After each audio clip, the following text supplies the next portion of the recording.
capital Y, you, who you really are. You are the maker of your fortune. You are the maker of your misfortune. Hooty-hoo! And we're back with another ep, the Daily Vedantic, talking dat, Vedank. And today's reflection. Today's reflection is a deep cut. This isn't a 101 type of class. This is a 301, 401, not quite 501, but it is a deep cut within the philosophy of Vedanta. And the entire reflection, which I'm going to give you a preamble that it is so easy to misinterpret this. So try to listen to the whole reflection. But the whole reflection could be summed up in 3 words. There's only you. Oftentimes when Swami will get a bunch of questions over and over and over again, the founder of the ashram that myself and many of us study with, actually you could do it every morning from their app on your phone, comfort of your couch. Crazy miracle that it's that easy to tap into lectures in an ashram 30,000 miles away. And the link to that is in the show notes. But something that he will often say if someone just keeps asking questions about, let's say, drama between people, drama between them or an example, or trying to work through something, them and a spouse or a child, and trying to get philosophical guidance on something deep, interpersonal. He doesn't do this super often, but every once in a while he'll just end the conversation with 3 words. There's only you.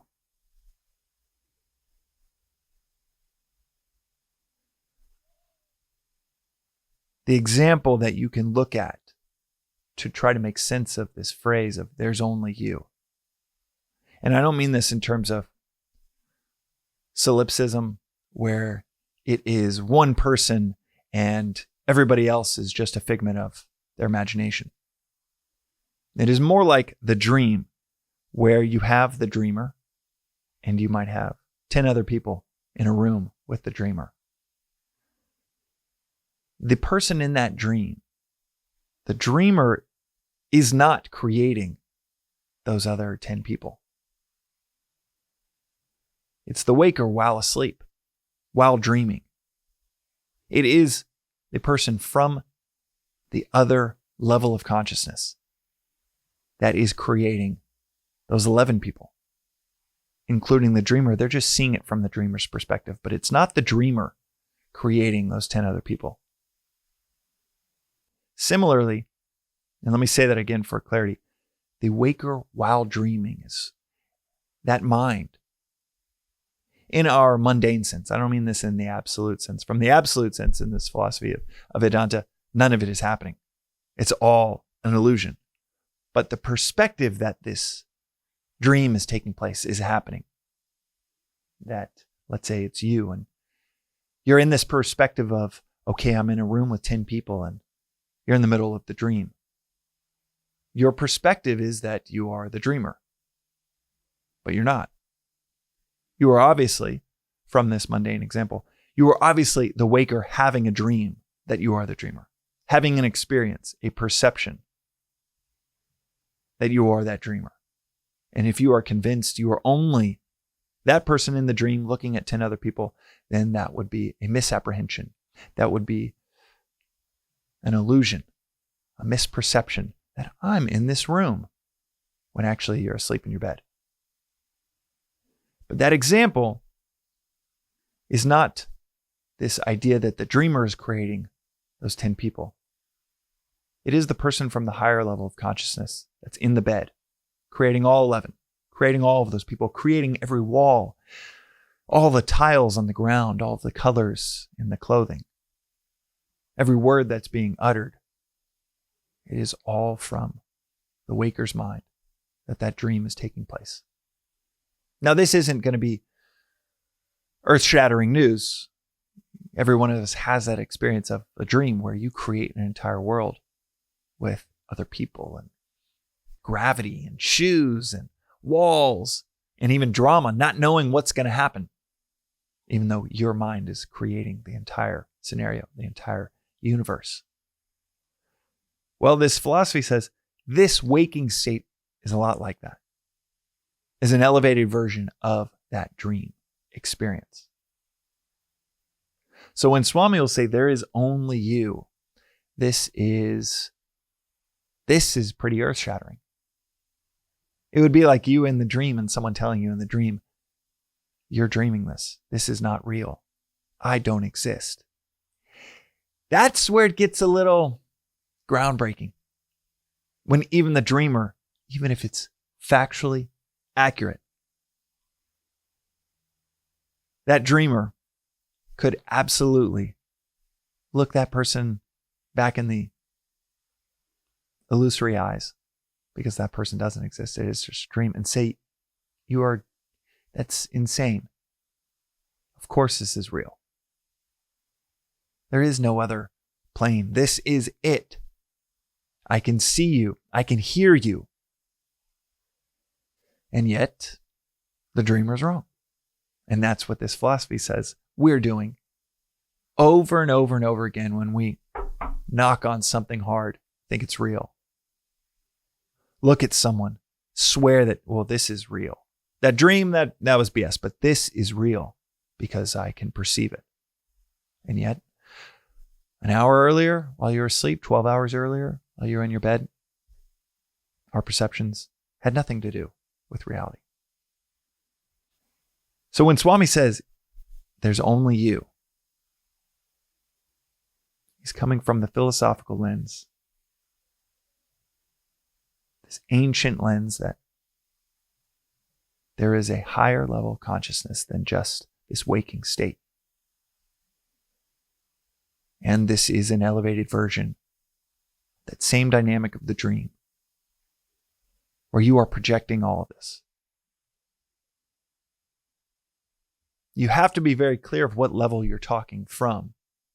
From the relative level to say other people aren't real, it would be the dreamer saying that there aren't other people in the room. There are, in that perception. With that language, in that scenario, there are. Is it reality? Defining reality as that which persists, or is it illusory, temporary? Is it just a perception?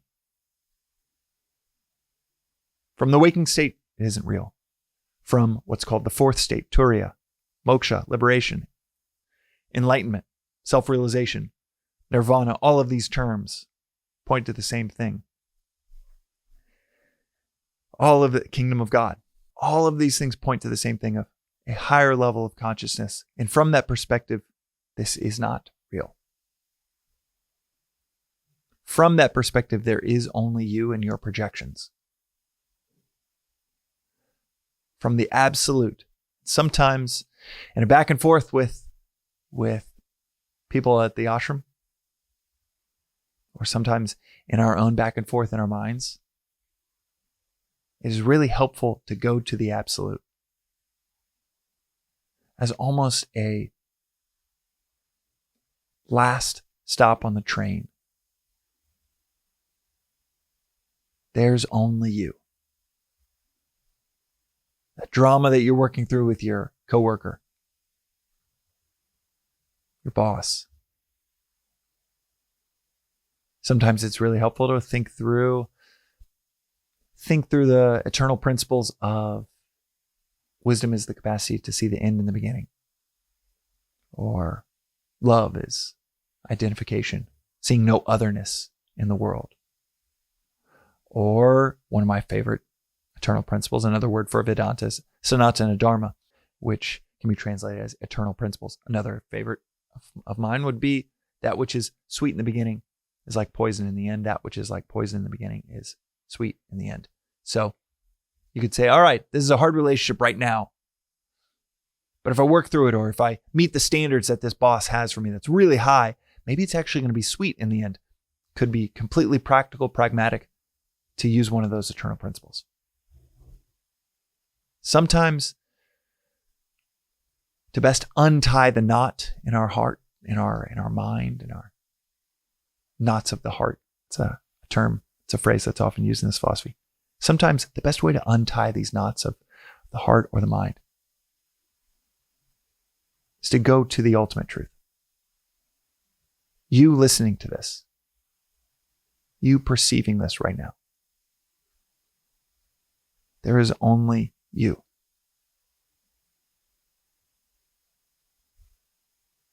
Everything else is a projection of, colloquially, it's often said it's a projection of your mind. Or technically, it's a projection of your ignorance.